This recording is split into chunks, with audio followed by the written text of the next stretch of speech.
with respect. have no idea she's been voted in by the people of Illinois. States because the BBC deceives them with people like this from the far left squad. Did you try to find a socialist to put her on the air? I mean, this is the lowest level of journalistic standards I've ever seen. Know, in fact, is that we have a president who has demonstrated that he's not a president, he's a dictator, helping support. Whoa, sorry, I'm just going to pause you on that word. He's a dictator.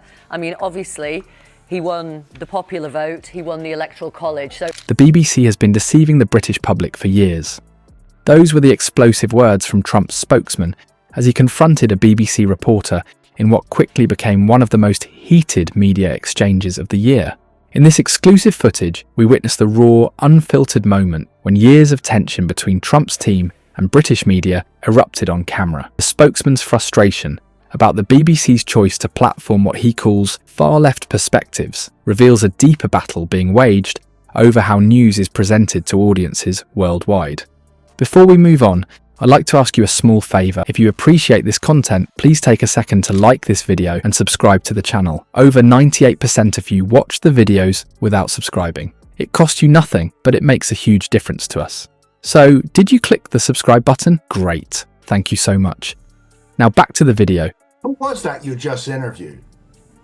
That is the Democratic Congresswoman for Illinois. I've never heard of her. So you what? Put on the most far-left member of Congress you could find to lie to the British people about Trump's successes before you interview me. You expecting President Trump to, in this speech to Congress, talk potentially about a minerals deal being signed? He's a democratically elected congresswoman. Did you even ask them? Forgive me, Did you ask the Democratic leadership? They wouldn't have been nearly as crazy as her, who said Trump is a fascist and a dictator. I mean, give me a break. How did you find this person?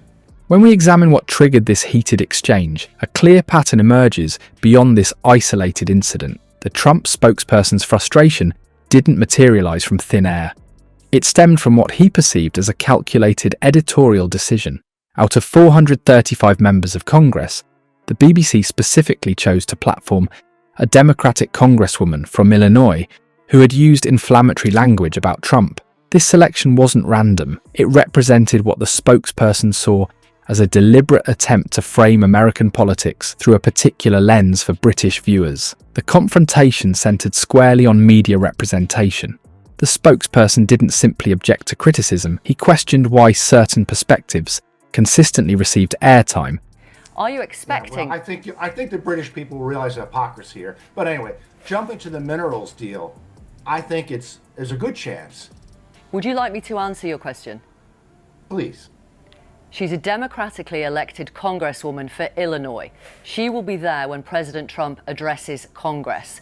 We're speaking to a Democrat, we're speaking to a Trump supporter. That is you. While others were minimized or excluded entirely. When pressed, he pointed to the congresswoman's characterization of Trump as a dictator and fascist, labels that he argued were fundamentally misleading given Trump's democratic election through America's constitutional process. This wasn't merely disagreement with criticism, it was challenging the premise that such rhetoric should be presented as legitimate political discourse rather than partisan hyperbole. What makes this confrontation particularly revealing is how directly it addressed British audiences. The spokesperson explicitly questioned whether UK viewers realised they were receiving a skewed perspective of American politics, suggesting that media bias wasn't just affecting domestic perception, but potentially shaping international opinion as well. This raises important questions about cross-cultural media consumption. Are international audiences getting an accurate representation of complex political situations, or merely exported partisan narratives? The spokesperson's challenge extended beyond this single interview. He questioned the BBC's pattern of guest selection and framing, suggesting a systemic approach designed to present Trump in the most unfavourable light possible.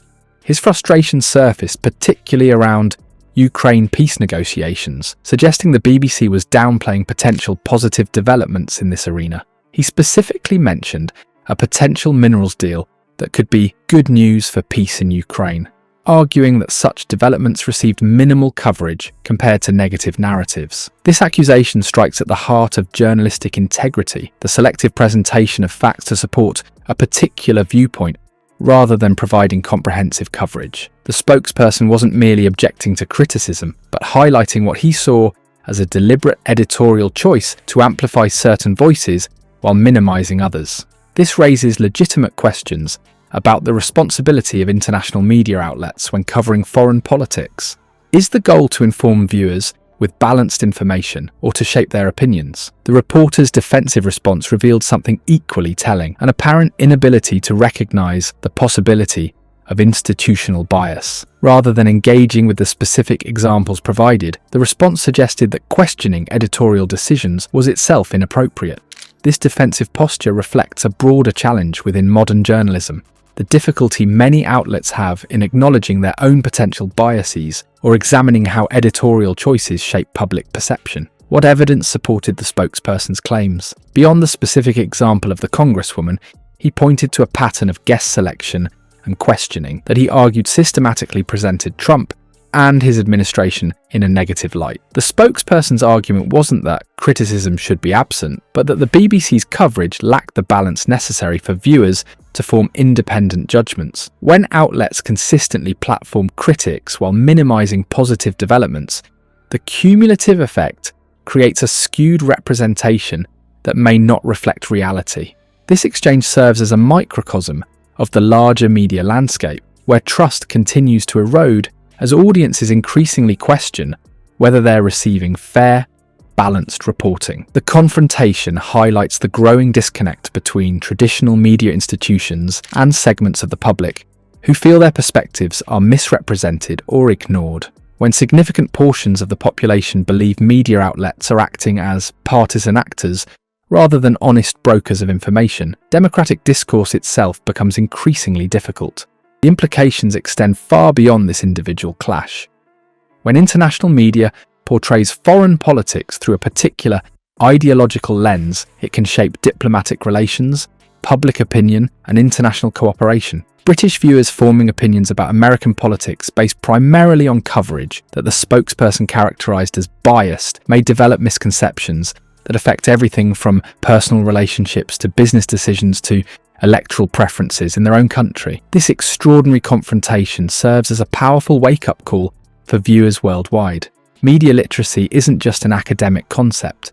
It's becoming a survival skill in our information-saturated world. The Trump-BBC clash reveals the urgent need to question what we're consuming, rather than passively accepting narratives packaged as objective truth. The responsibility falls squarely on our shoulders as media consumers. By actively seeking diverse perspectives and developing the critical thinking muscles to evaluate competing claims, we protect ourselves from manipulation. As media landscapes continue to fragment into increasingly specialized echo chambers, our ability to cross these divides becomes not just valuable, but essential for maintaining a functioning democracy.